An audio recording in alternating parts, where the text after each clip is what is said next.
So I'm going to start this evening, and you may remember how we oftentimes in Chan practice will start by bringing the hands together, uh, kind of form and formlessness, coming to a single point, and then we raise the hands to invite the sacred light, the teachers, to bring the light in, bring it to the heart, and then we just kind of bow forward to share, connect to each other's heart, to really make a sincere effort to be really here in this place, in this moment in time, not to allow the mind or emotions to be distracted into events that maybe happened earlier in the day, or maybe anticipating things that may happen in the near future. Just kind of let those things fade and dissipate to background, and really, make an effort to be here, to be connected in the teaching that we're going to share this evening. What we're going to do tonight is interesting, in my opinion, and it's quite unique to Chan practice. So hopefully it's something that you'll find interesting and beneficial addition or an augmentation to your practice. And we're going to essentially follow through with the equation that we've been working on, this kind of very basic equation of Chan practice. We talk about sitting like the colossal bell. Imagine this great, massive, colossal bell and sitting on soft ground, and how stable that is, how it would achieve, inherently achieve stillness. And then we talk about having the spine straight like the pine tree. So we want the spine alignment from however we're sitting. Doesn't matter if you're in a chair or if you're in one of the more classic traditional seated postures, a kneeling posture, a cross-legged posture. But strive to have the spine very straight. That allows for blood flow, and it allows for nerve endings to be able to flow from the extremities to the brain unimpeded. It allows the body to more easily relax if blood flow isn't constricted. And it also allows for full movement of the lower abdominals or the belly, so that you're able to get the full belly breath and get the full advantage of that. So the first two steps in that equation are really very much related to the physical essence of self, related to the body posture and how to establish that, and how to put us in the best position to get a beneficial result from the time that we're allocating to seated posture. And then the next part of the equation is we talk about relax body and relax mind. So sit like the colossal bell, spine straight like the pine tree, relax body, relax mind. When we do the guided meditations, I talk through a bit of an inventory. It's one technique for relaxing the body. We'll do that again this evening. Talk through, when we go to the guided meditation part, I'll talk through a way to kind of systematically, methodically, just kind of concentrate on some various areas in the body, and then make an effort to specifically relax that physical self. And then we'll move towards relaxing mind. Mind can oftentimes be more challenging to relax. Conscious mind can be tied up in what's stimulating in the current moment, what we see, what we hear, what we smell, the temperature in the room. Those kind of things can have a very distracting effect if the senses are engaged. So we try to relax the senses so that conscious mind in the current moment can relax. And then we talked a bit last week in the sessions about some of the challenges with conscious mind and subconscious mind. We really want to relax those two aspects of self. So we get to this one step of the equation, relax body, relax mind. We want to go through a very specific process so that it can become very comfortable routine. The body can understand what deep relaxation feels like. Once it has a model, it can become increasingly efficient at achieving a deep state of relaxation. Same with mind. We want mind to relax, to disengage from thinking about things, judging things as thoughts arise. We don't want to, encapsulate those. We don't want to suppress them. We just want to let them flow through until they kind of dissipate and become less and less of a distraction. And then, as we talked last week, when conscious mind quiets, subconscious mind kind of arises to dominance. Those things that we've stored in memory, habit patterns, those kind of things arise to the surface.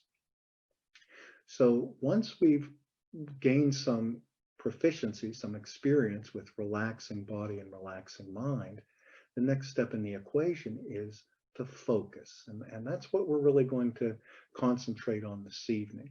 We've started already from the very first session giving some areas to begin practice in establishing the ability to create a focus to a specific point, and then to work through sustaining and maintaining that focus once it's established.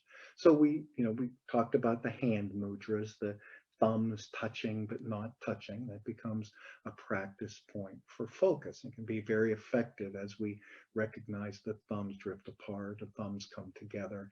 We can recognize that mind may have drifted off into thoughts, and we can refocus and center on the meditative practice that we're engaged in. Secondary to that, we talk about rolling the tongue back against the roof of the mouth. The very tip of the tongue rolls back against the upper palate. It performs a very similar focus function like the thumbs. It's in a position of touching but not touching. And when we start to think about things, we start to create depth to thought, we start to layer thoughts and create trains of thought, the tongue will relax and drop away and fall back down into the mouth where it's more comfortable. And when we recognize that, we just take a breath and roll the tongue back in. And then the area that we've been maybe spending a little more time developing focus is finding, establishing, and maintaining this center point of breath. This is an excellent foundation for leading into gaining some of the more profound benefits of meditation practice, is really putting in a sustained effort in becoming proficient with belly breathing, or this deep centered belly breath, where the inhalation and the exhalation are of equal duration. So we're stimulating, invigorating the body with new oxygen, nutrients into the body. We're also providing the opportunity for an equal amount of spent air, some gases, carbon dioxide, to be able to flow back out into the environment and nurture and reinvigorate the environment we find ourselves in. So there's really an interconnectedness that we can experience from this centered point of breath, where there's some equilibrium between what we bring into the body, what we release from the body. So that can be very beneficial to finding a center point. But these three points of focus that we've been working on so far, the thumbs and the tongue and the breath, are really just a prelude to some of the deeper aspects that we can gain from Chan practice. One of the things that's very unique in my experience, as maybe when we look at other types of meditation practices, one thing that is somewhat unique to Chan practice is its use of chakras or myelins or energetic points within the body that we utilize as focus points. These focus points are not a physical thing. I'm going to talk a bit about the characteristics, but it's important to realize that this connection to, or this focus on to myelin or to chakras is something that occurs when in the spiritual essence of self. Last week I talked a little bit about, there's a difference between what the physical aspect of this form we find ourselves in, what the body does. But the body doesn't do mental calculations. That's what mind is for. Well, things like connecting to chakras, spiritual realization, takes place outside of the capacity of the mind. There's oftentimes it's a very challenging experience for practitioners in meditation, is constantly trying to utilize consciousness, utilize logical mind and reason to understand meditation practice as it evolves to or connects to this spiritual essence of self.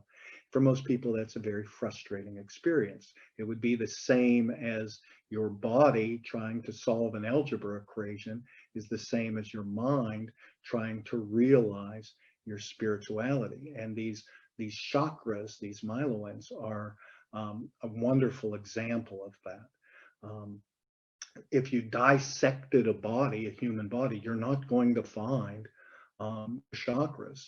It's not something that physically exists. Yet, when the connection is made to it, it's very tangible. It's a very powerful, very clear realization, a very clear witness of that experience. And hopefully, as you stay kind of dedicated and committed to the practice, you'll start to realize that. And we use these chakras in meditation for a number of different reasons, and I'll discuss a couple of those this evening.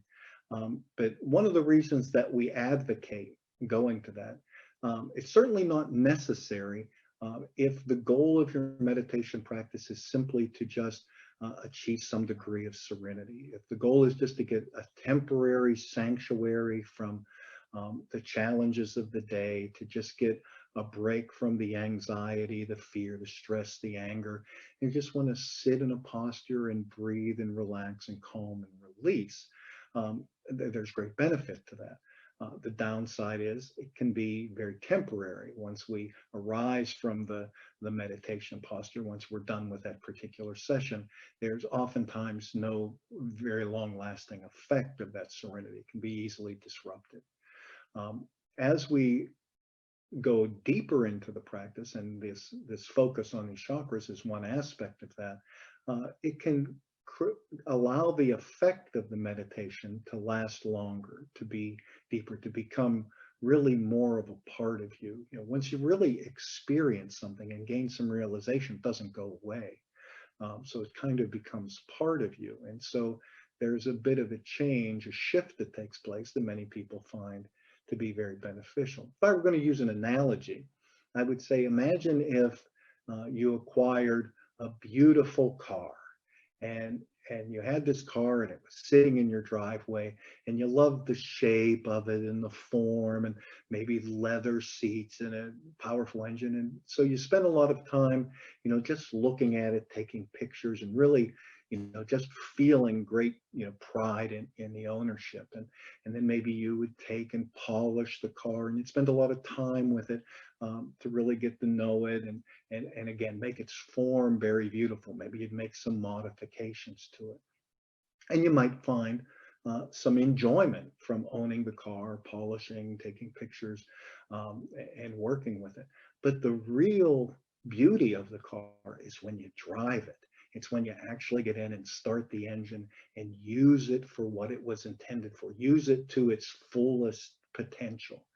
And that's why we focus on myloids. That's why we focus on chakras, because it allows us to take meditation practice from something that's primarily a form, relaxing body and quieting mind, and really kind of using it for its fullest potential, allowing us to be able to establish and sustain focus, achieve a degree of what we call purification, and be able to evolve, to change to something greater. And that greater is something we define. It's not for ourselves. It's not something that Chan practice establishes criteria for. It doesn't say, these are good and this is bad. You find good and bad and then vacillate to that which you're comfortable with in that spectrum that you realize and define for yourself from your own experience. So part of this evolutionary process to really drive the practice, as opposed to just gaining more superficial benefit from it, is we focus on what we call chakra points. And chakra points are fairly common in a lot of practices. Everything, my first experience with a chakra was from martial arts practice, studying some Asian martial arts. And we typically focused on a single point. In that whole teaching, we focused on, from the Japanese perspective, they call it the hara. From the Chinese perspective, they call it the lower dantian. And a lot of American practices, they just said kind of focus on the belly, the navel area, or a point maybe an inch or so below the navel, and focus on that point. And the reason that oftentimes this navel, what we call the navel chakra in Chan practice, is so useful is things like the fight and flight syndrome are kind of centered there. And we'll talk about realms and associations and what you can experience by focusing on the chakras. But this um, navel chakra is really the most visceral. It's the one that really is tied most tightly to physical experience. So if the physical self is threatened, you can find, some additional energy and strength there. And even in Western culture, this is kind of a known thing. They may not call it a chakra, or they may not call it a myelin. Um, but it's not uncommon in Western practice where, someone will say you need to find the intestinal fortitude, to get through this difficult situation, or it's your gut feel, go with your gut, what you feel in the gut, or you get butterflies in your stomach before you're going to do something challenging. So there's a lot of these references to this feeling, this sensation around this kind of belly area, navel area, where we gain strength, where we gain energy to deal with challenges and difficulties. So that's really not so different from what we focus on in Chan practice. Chan practice, we focus on 10 chakras. If we look at traditional Chinese medicine, there's hundreds of energetic points that can be beneficial to focus on to increase the energy flow, to constrict the energy flow. Many of the India-based practices will focus on 7 chakras. So different practices focus on different numbers, anywhere from 1 to thousands, literally. We're very much in the middle, kind of to the low end of that, and we focus on 10 specific chakra points. Before I talk about that relationship between what you might find, what you might realize or discover about self from focus on these 10 various points, I want to talk just a little bit about the characteristics of chakras when you start to focus there. So we're going to quiet the body and establish a posture. And then we're going to center the breath and relax the body and quiet the mind. And then we're going to move a focus to one of these 10 specific points, say navel chakra, for example. When we focus there, there's some characteristics that are common between these various focus points. And one is that there's a sense of motion. There's a sense of movement. Chakra can kind of translate to spinning or rotating. Myelin, the Chinese word for the same energetic point, can also be describing a wheel. So there's always this sense of movement or flow associated with a chakra. So it's not just a static point. When you focus there, there will be a very noticeable, a very tangible sense of movement and flow.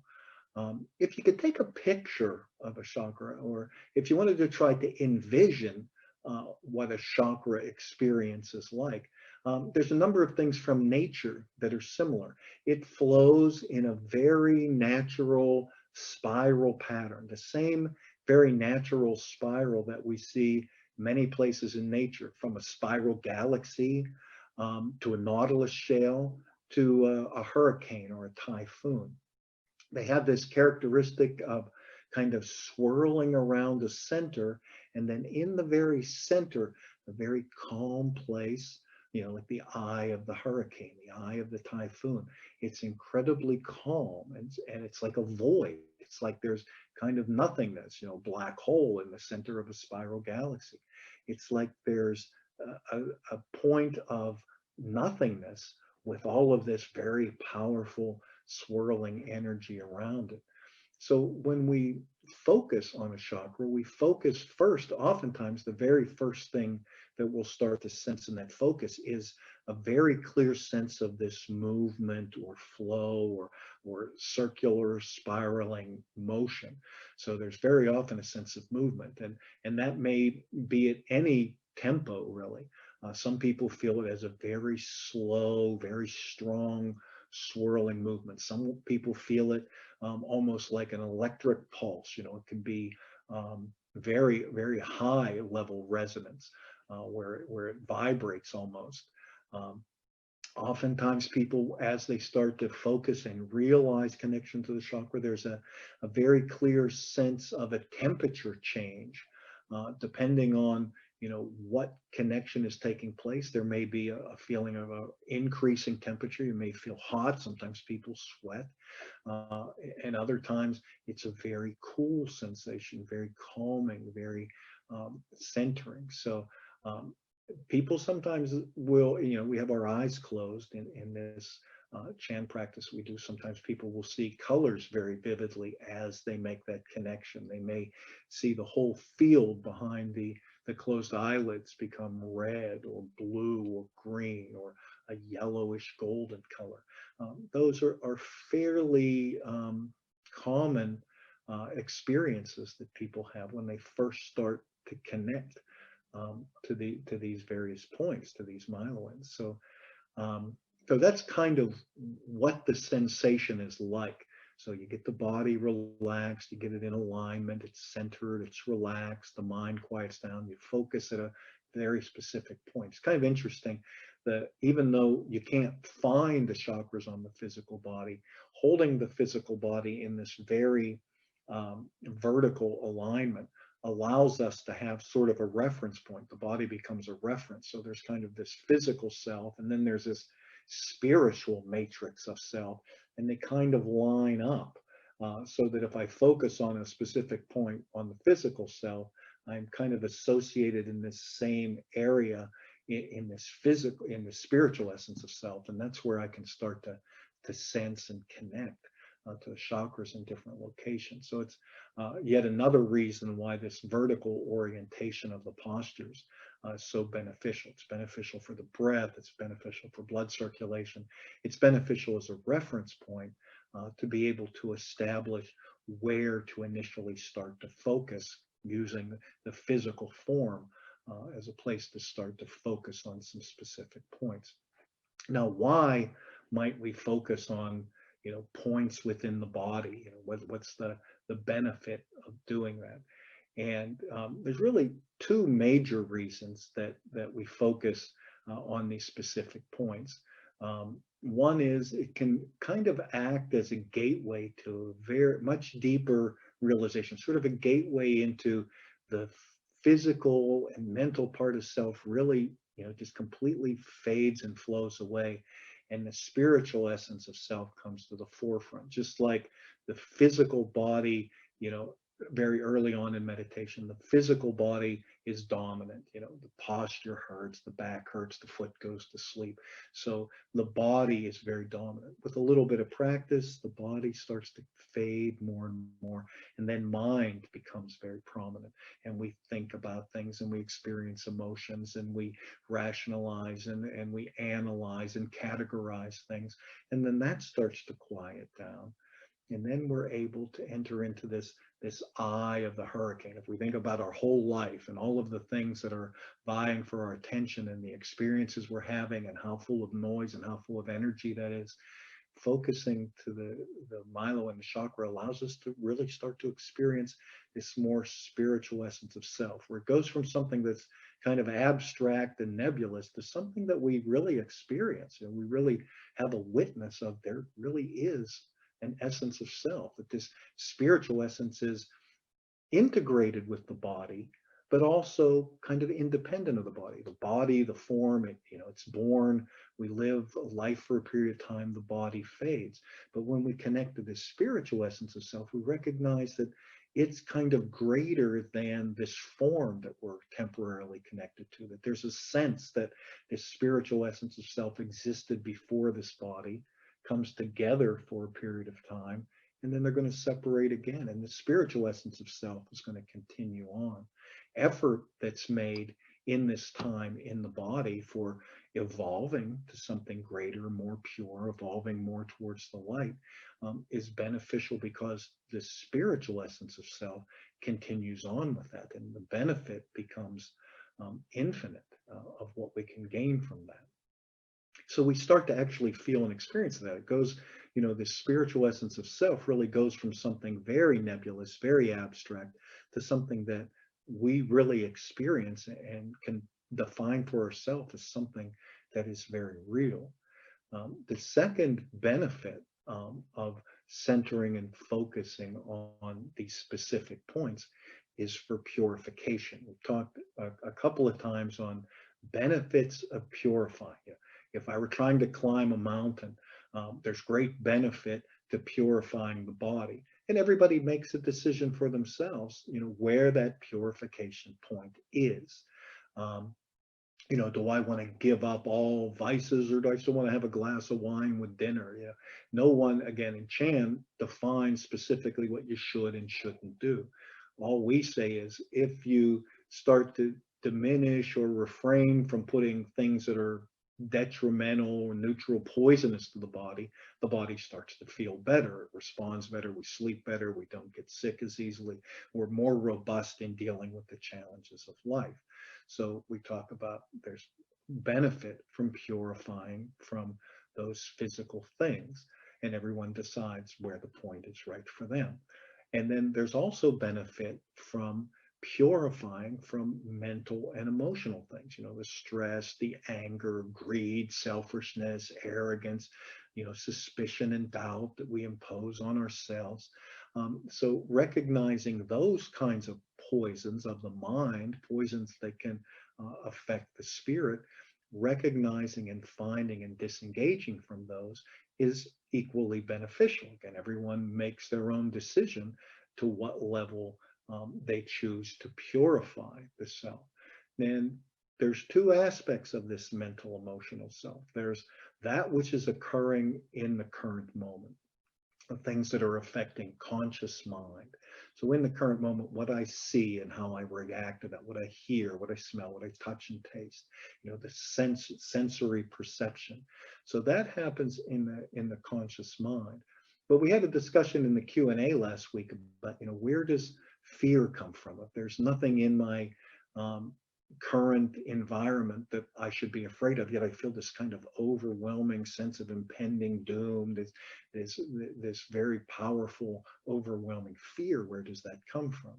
And we talked about how that can come from subconscious, from experiences in the past that we may be attached to or encapsulated or suppressed, and we're holding inside, and it's taking energy from ourselves to hold that and bury it inside.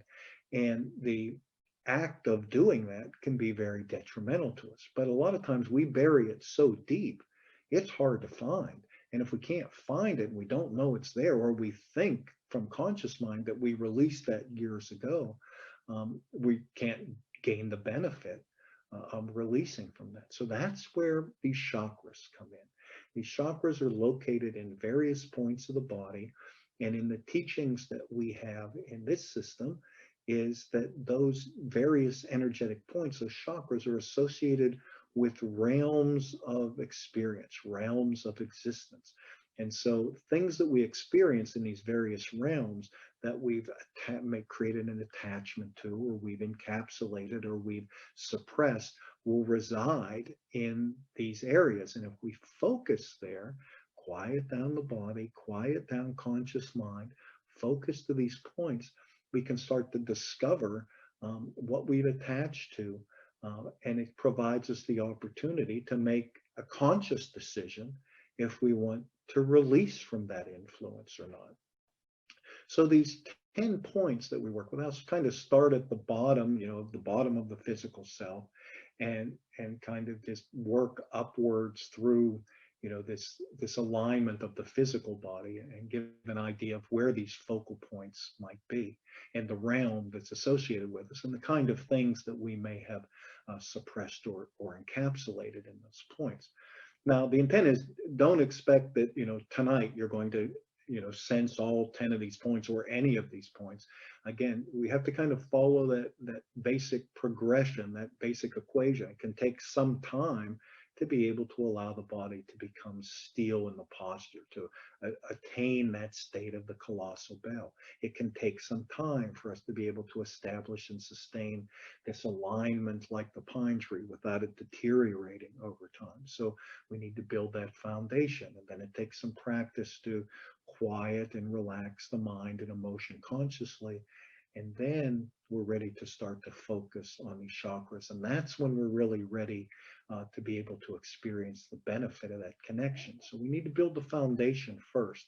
But we introduce it at this point because we're going to be talking about these kind of continuously as we continue to talk about the practice and explore different aspects of Chan practice. So just very briefly for today, and we'll explore these in much greater detail in future sessions.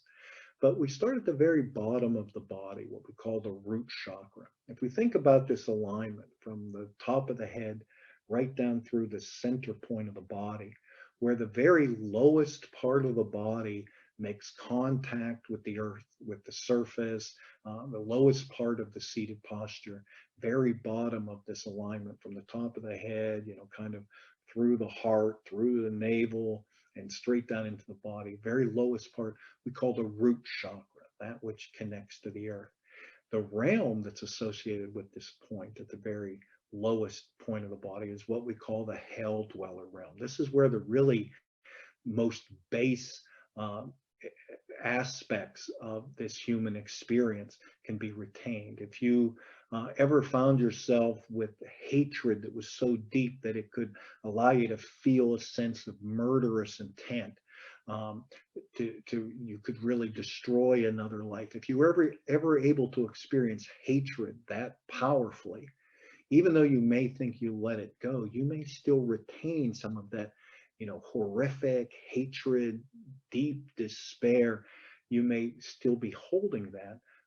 Even if it was only a momentary experience years ago, hatred of a very profound, and from the heart, you hated someone, you can retain that, and it'll retain in this root chakra. Focus there can allow you to expose that, to recognize that you never really let that go, that it was still there, putting a drain on your body, draining your energy of your body that could be applied to other aspects of life. And a focus there on that root area can allow those hell dweller feelings, sensations, experiences, even if they were only mental, maybe they were verbal, maybe they were actual physical acts, regardless of where in that spectrum it falls, we can still retain it there. Even if it was just a thought and intention of directing, extreme, pure, horrific hatred, murderous intent towards someone, we can retain that in root chakra. Focus there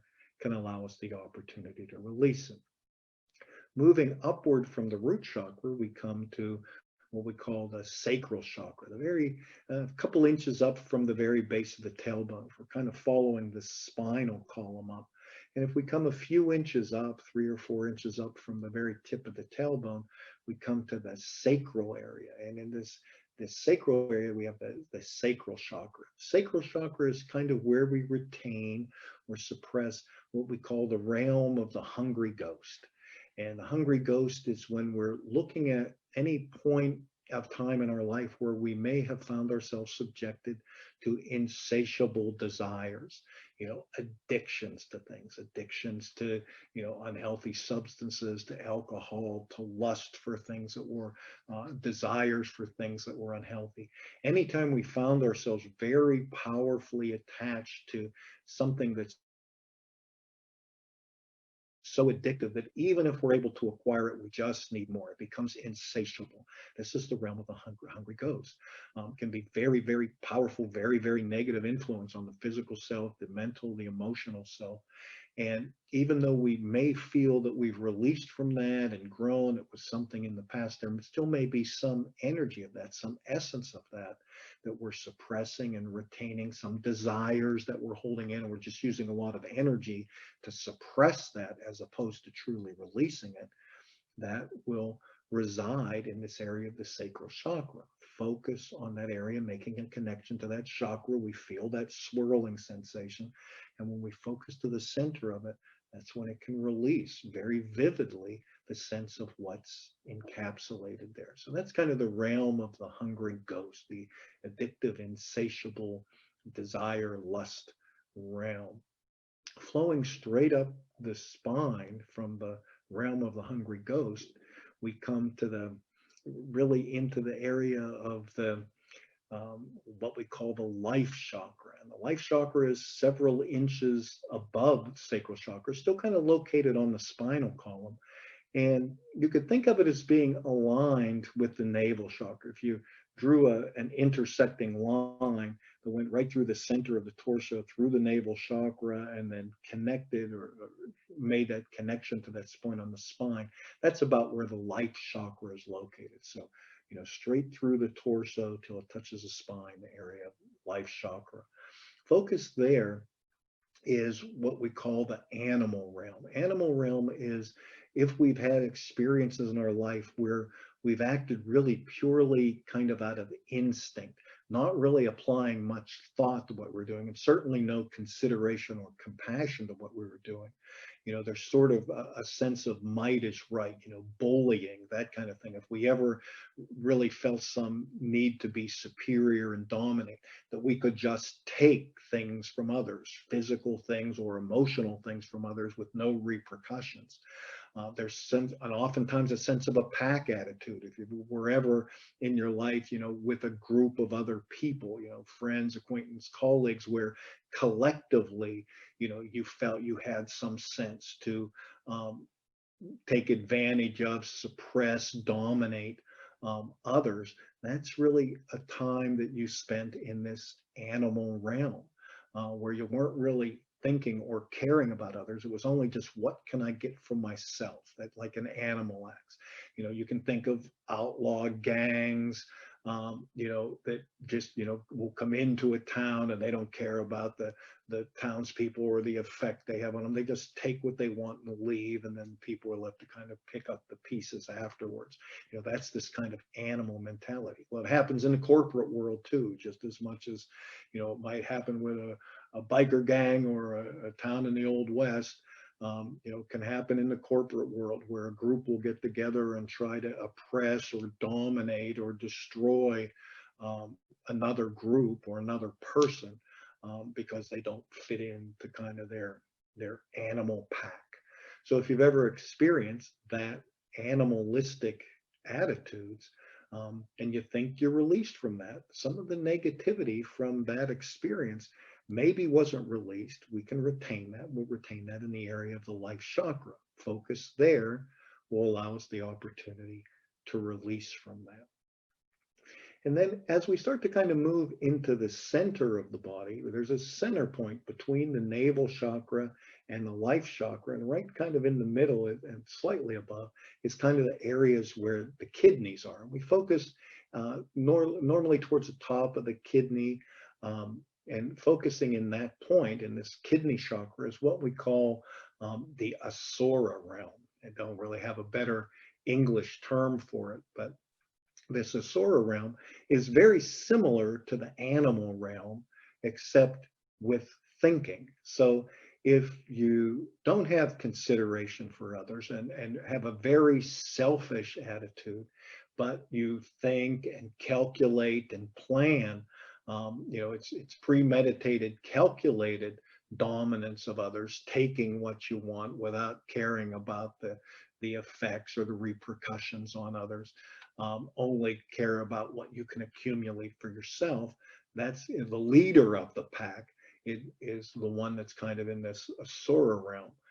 Asuras can be very difficult to gain any kind of benefit or realization from practice like meditation because oftentimes they've been very successful. They've acquired great wealth, acquired great amounts of material things. They're often very unreligious. They're really focused kind of in the here and now.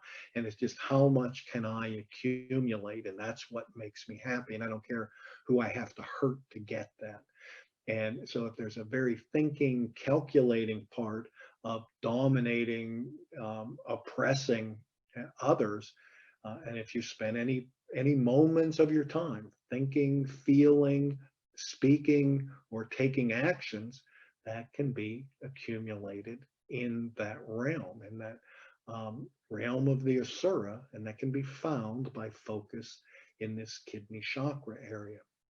Continuing from there, we go to the navel chakra itself. Navel chakra is oftentimes considered the human realm. And the difference is it still has the thinking aspect, very much like the Asura realm, but now it's not so much focused on what I can acquire or dominate or take or, um, you know, um, exploit others for, really. It's really thinking, analyzing, evaluating, using logic, using rational thought, using scientific method. Everything is focused on mind. Mind becomes very dominant in the human realm. Um, and being able to focus there and release to some extent from this mind dominance can allow us to start to experience the the more spiritual aspects of self. If we're continually looking for evidence and we're continually looking for a way to definitively define and categorize and associate the experience, mind itself can become a hindrance to being able to really experience what's available to us from a spiritual practice. So focusing on this mind aspect can allow us to quiet the mind, release from the mind, and then start to experience these higher realms. And the higher realms, or the evolved realms, which exist outside or higher level, for lack of a better term, we move into the higher level realms. We start to move into the area of the heart. The heart is where we can really feel things, where we can really express things. There's a sense in this heart chakra realm of where we capture experiences. What we call it's nomenclature. It's called the diva realm, and this is when we've ever achieved the state of kind of superior proficiency at something. Oftentimes we think of diva, we think of a great singer or an actor or a writer or a musician. We think of people in these very creative fields that achieve exceptional performance, create a masterpiece in this area, and they experience this diva, and they get a lot of adoration from others. But that can happen really in any phase of life. We can experience this diva level if we experience, a very profound sense of exceptionally high proficiency, maybe for a fleeting moment of time in really any field. We've experienced this diva level. It's fragile because it's very easily lost. It requires continuous external connection to external energy. There has to be adoration. There has to be acknowledgement of accomplishment. And if that's not continuously flowing, then we can very easily fall out of the diva realm and fall back into the lower realms. And we see this a lot in people that achieve exceptional accolades very early in life. And then if they're not able to continually build on that, oftentimes there's a horrible fall from that. And they fall into the hell dweller realm, or they fall into the hungry ghost realm of being overwhelmed by addictions and things, because they weren't able to sustain this exceptional performance over time. So that's kind of the experience of the diva realm. So if you're looking for the trigger of something you experienced wonderfully in life at one time and have kind of fallen back from that, we may be able to explore that, find that, realize that from a focus in the heart chakra. It may help us to realize what we experienced and how we might be able to sustain that. And then flowing upward from heart chakra, we go to what we call the Savara realm. Savara realm is focused on the throat chakra. And throat is what we use to verbalize. It's where the vocal cords are. That's how we talk back and forth. And at this level, we're starting to get into these levels of the seeker. There's a realization, there's been some experience that spirituality has manifested in itself in a way where it's no longer questioned as something that may or may not exist. Spirituality has been found, it's just been difficult to sustain. And so seeking ways to sustain it. So from this throat chakra, there's often a seeking of masters, travel to places, geographic places that are known to be very spiritual places, Angkor Wat, Machu Picchu. People will travel to these places to try to make connection to this energy, maybe study under many different masters, seeking wisdom, seeking insight, seeking realization from external sources. That's kind of focused in the throat chakra, because there's this kind of exchange back and forth communication focus. Flowing upward from there, we start to flow into what we call the wisdom chakra. And this is the realm of the Petrika, it's called. Again, I don't have an English term for that, but it's located kind of at the base of the cerebellum, back of the skull, very top of the spinal column. And this is when one starts to realize that insight, realization, recognizing and realizing and experiencing true nature isn't something that comes from association, connection externally. It's something that we realize and find within the self. So the more dedicated, disciplined, committed we are to following the practice, bringing the practice to life in various aspects of our normal interactions, we start to find more and more insight is found internally. So we're starting to gain wisdom. And then from wisdom, we flow to the third eye chakra, sometimes referred to as the bodhisattva chakra. But this third eye chakra is where a very interesting change takes place. All of these other realms so far have been very self-focused. You know, it's where I've committed acts of hatred. It's where I've committed addiction. It's where I am focused too much on logical thought and explanation and rationalization and evidence for everything.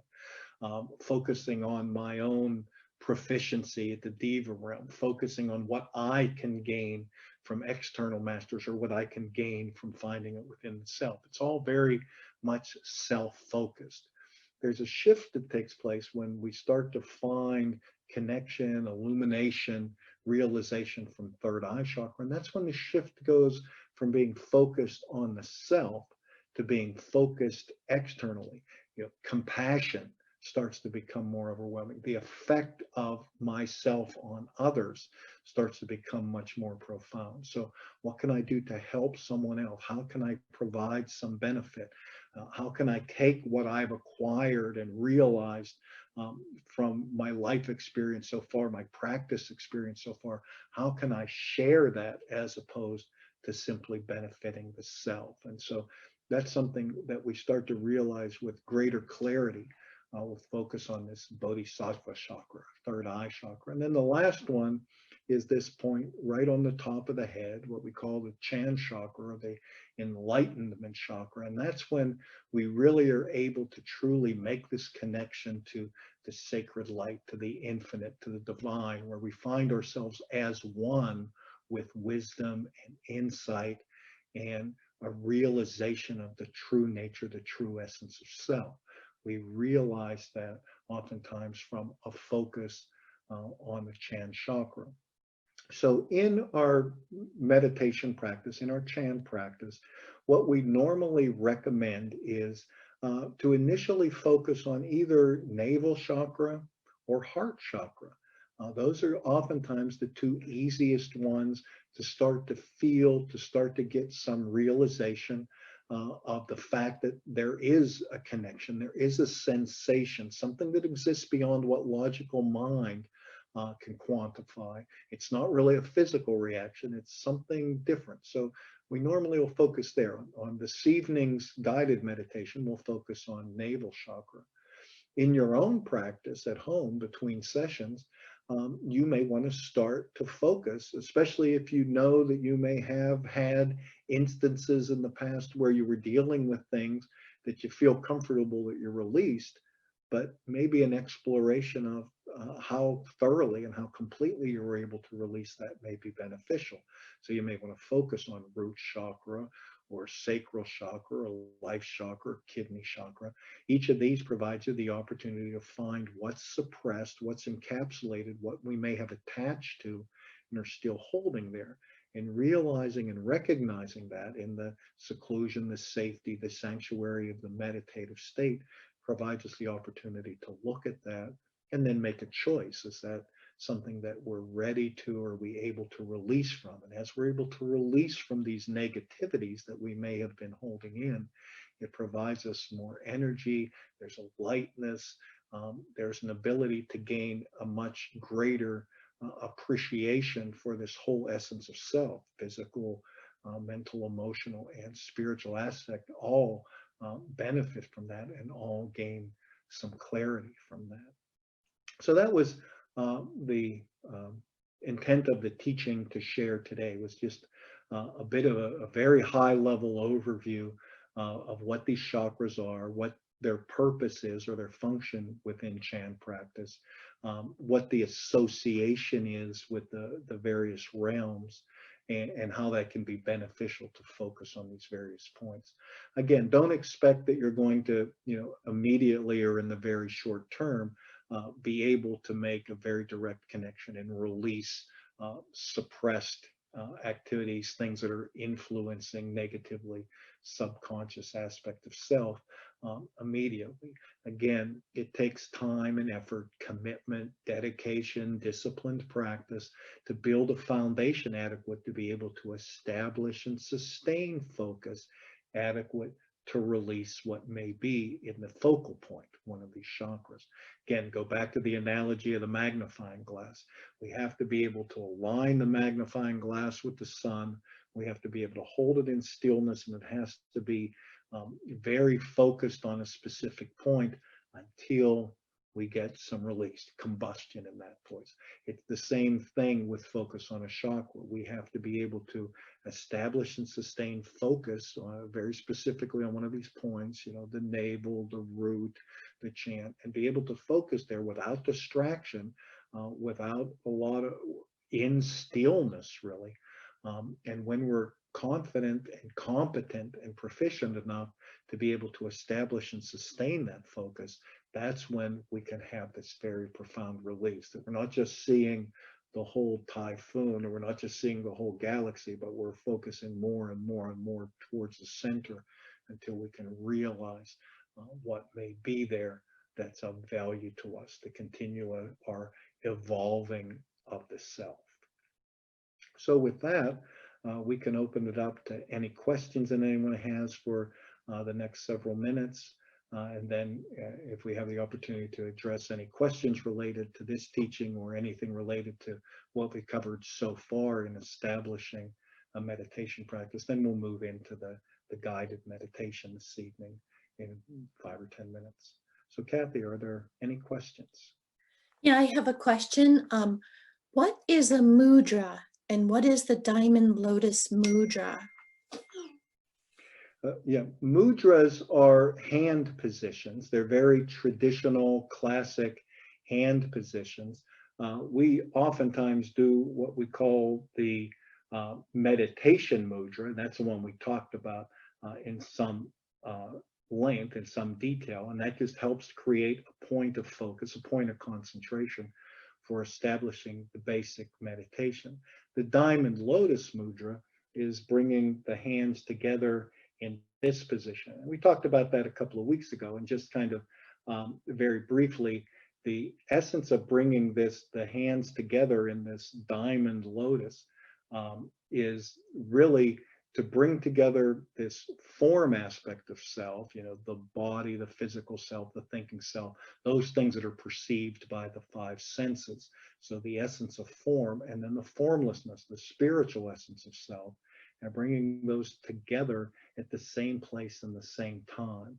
And then what we'll normally do is go through a full gesture of that, of one of raising the hands up to invite the sacred light, the connection to the teacher, to the master, to the divine, the sacred, and we bring that into the heart, and then we release forward and release that to share, connect to another. We oftentimes will use the diamond lotus mudra to begin a session, to show gratitude to a teacher for sharing, teaching with us, to ask a question or to receive an answer.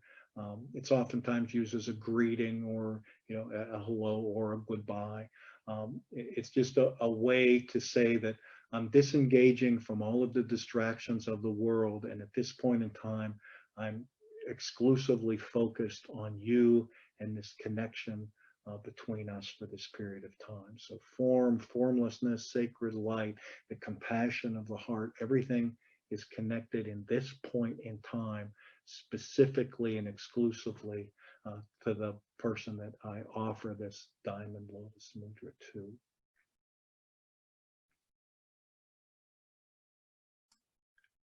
Thank you.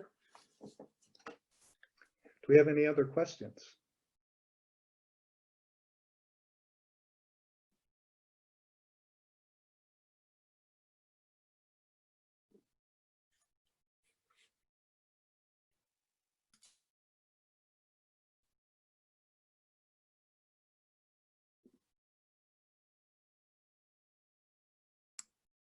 I have one. Can there be colors or associated with the different chakras? I'm very familiar with, the chakras from, I'm assuming, an Indian culture, but, and they associate colors and vibrations and sounds with these specific chakras. Is that true with the chakras that we study in Heart Chan? It's not at all uncommon for people to experience colors, and it's kind of a unique. It's not like you see the color. It's actually you actually kind of experience the color. So it's kind of different. It's a little bit difficult to describe. Once you experience it, it's pretty clear. If you don't, it doesn't matter. But even as Chef Fu, even as our master from Taiwan explains regularly, that some people see the colors very vividly, and that can be an indication that you've made a connection to a chakra. Some people never see them, and they still make a very clear and very profound connection. So it's not something that's absolutely necessary. It's not something that there's a very specific kind of color code. You can't say, yellow goes with this chakra and red goes with this one. There is a bit of a sense of, our logo has these three colors on it. It has kind of green, and then a yellowish golden, and then a red. And oftentimes those, again, it's a common experience, not an exclusive experience. Not everyone has it, but it's not uncommon that if someone is connecting to a chakra and they're experiencing a purification, they're realizing things that are encapsulated there that are negative, and they're kind of making a conscious choice to really truly release from that. When that release is taking place and there's a purifying of the sense, oftentimes there's a feeling of being immersed in this very golden yellowish color. If someone is making a connection to a chakra, especially some of the higher level ones, the throat chakra, the wisdom chakra, the third eye chakra, some of these levels of enlightened realms, it's not uncommon that when the connection is made there and gaining some insight, gaining some realization, to find oneself immersed in kind of a greenish color. Green is oftentimes associated with making connection to wisdom. So if one is gaining clarity, gaining insight, gaining some realization, sometimes they will find themselves immersed in this green environment. The red environment, again, you can find this one kind of associated with any of the chakras. If you're focused there, you're making connection, everything's kind of dropping away. Suddenly you feel this kind of overwhelming sense of being immersed in red.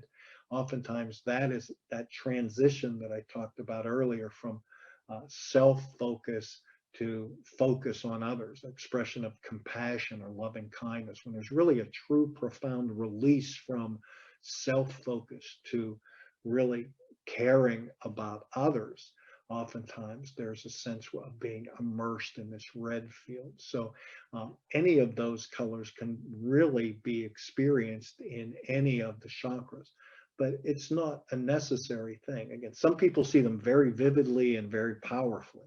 Some people never experience them, and it really isn't necessarily advantageous or detrimental if you experience them or not. It's just something kind of as a marker along the way. So it's a common thing that people experience as their meditation deepens and clarifies, but it's not all encompassing. So I hope that helped. Thank you. I have some more questions coming right in. What's the difference between entering the state of ding and falling asleep? Falling asleep is still state of mind. Mind is still dominance in sleep.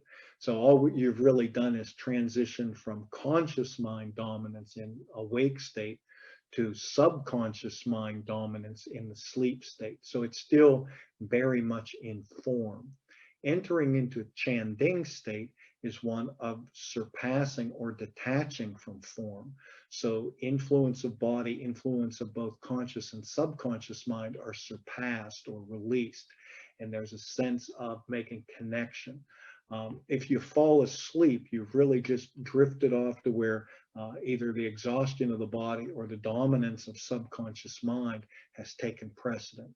When you've truly surpassed mind, there's no influence of mind. So there's no influence of what we see, touch, taste, smell. All of that has completely faded away. And it's a different experience, a very different insight realization that's beyond mind. So that's really the difference. Sleep is subconscious mind dominance. Chanding is a release from mind, both conscious and subconscious. It's a different state of experience. Thank you. I have a question now from Facebook. Why I have worries to go to the meditation center? But that may certainly be something worth exploring. There's any number of reasons why someone may feel uncomfortable in an environment. Oftentimes, if something's unknown, it can create a fear. So there can be any number of reasons, and it may be associated with past experiences. Maybe you engage with a new group somewhere, and maybe there was some underlying motivation of that group to manipulate you in somewhere, use you, take advantage from you. And so that kind of closes the heart, closes the mind, makes us very suspicious. One of the poisons we talk about is suspicion and doubt. And so if the suspicion and doubt can become so overwhelming, if we've been in a relationship before and it didn't go well and we were really hurt, sometimes we withdraw from relationships and we don't want to enter into another one. We're very conservative and we protect ourselves. And sometimes we do that by becoming very cold and disengaging because it feels safer, but it's also not very fulfilling, and it's, losing some of the potential of life. Going to a meditation center could be a similar experience where you're making a connection between some negative experience in life, and then there's mind is creating sort of a relationship that says, if something didn't go well here, this environment seems similar enough that there might be the same kind of risks. And so it feels safer to close off and disengage than it does to make the connection. People are oftentimes worried that they're going to be manipulated in a certain direction, that maybe some faith or belief system they have is going to be challenged or diminished somehow by association with this group. And so there can be a lot of trepidation. You don't know the people, you don't know, it may not feel comfortable. Hopefully things like having these virtual connections where, from the safety of your own home, you can kind of explore the practice. Maybe that allows you to feel comfortable with the teachings and with the teachers. And maybe that will allow you the opportunity to try a retreat or a workshop. You can, there's softer ways to engage than just, going to a center and trying to jump into the class if that feels uncomfortable or overwhelming. But once we're able to actually interact again socially, we try to do a lot of outreach into the community to provide opportunities for people to sample and try the practice, meet the other practitioners, and see if it feels comfortable. But even just making this virtual connection is, the first way to see, is this something I feel comfortable with? Is this something that I think is beneficial to me and it's worth exploring deeper? One thing I can tell you for sure, that a live connection, a face-to-face connection with a live teacher in a group of practitioners is a much more powerful experience than you're likely to experience at home or in isolation or practicing by yourself. It's a very different experience, and oftentimes it can really bring the practice to life much more powerfully. So my opinion is a mix or a blend of, daily solo practice, practice by yourself, and then on some kind of regular basis, connecting with a group. Maybe that's a retreat or a workshop or going to a center, but that regular connection with the group can really help to keep the practice growing. That doesn't stagnate. We don't hit plateaus that we're not sure how to get beyond, because if you go to a center or you go to a retreat, you'll find lots of other practitioners that hit the same plateau or have wrestled with very similar obstructions and hindrances, and hearing their stories or sharing and asking questions can sometimes be very beneficial to just keeping the growth in the practice flowing. But most often, the reason that one might have suspicion or doubt with making a connection is they feel that in some way that they're going to be exposed, or there's some risk, or there's some association with a previous negative experience that they think might replicate in the center. You can put your toes in the water, as you're comfortable. So, no one says you have to jump into practice and,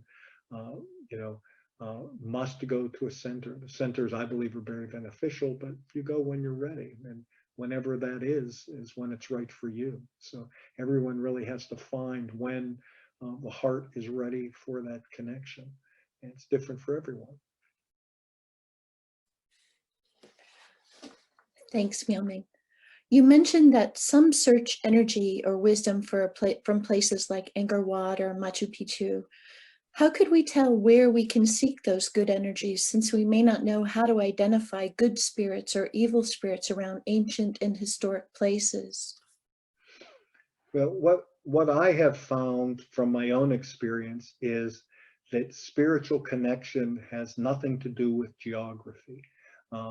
Having traveled all around the world and gone to most of these places, I find I can sit in the middle of nowhere, northern Georgia, and make just as profound a connection to the spiritual as I could in any of these kind of quote unquote, world energetic spiritual places. Everything of form, geography, traveling to inspiring places, beautiful places, nothing wrong with it. There's a wonderful experience of traveling to beautiful places, but the spiritual energy isn't found in form. It's found when we release and detach and surpass form. So we can find that as easily sitting in the kitchen of a house, anywhere in the world, as we can find in one of these amazingly spiritual places. You're not going to make the connection there necessarily any easier than you are anywhere else, because it's really a release and a detachment from form. So the same concern that you might have is, what is the potential to interact with good spiritual energies and negative spiritual energies? Well, that same risk really exists everywhere. It's not like certain places are necessarily evil energy and certain places are necessarily good, benevolent energy. In the spiritual realm, there's no time, space, distance. All of those things are of form. There's no dimension there. There's no time, speed, distance. None of those things exist in the spiritual realm. They only exist in the form realm. So once we surpass form realm and connect directly to the spiritual essence of self, we protect ourselves by being very centered, very connected. If we feel negative energy, we can increase the focus, we can increase the connection to somewhere like Chan Chakra, where we're connected to light, which can help to dispel things that are negative. But we don't really create any greater risk in a different geographic place. It really comes down to our attention and where we are personally focused as to what kind of attracts negativity and what rejects and dispels negativity and invites the light, is really reliant very much on the purity and the ability to evolve our own heart.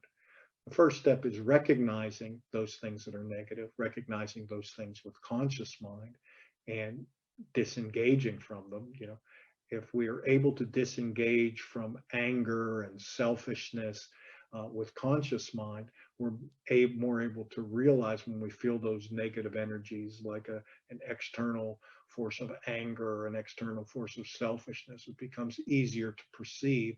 It becomes easier to release from, just from establishing and sustained focus.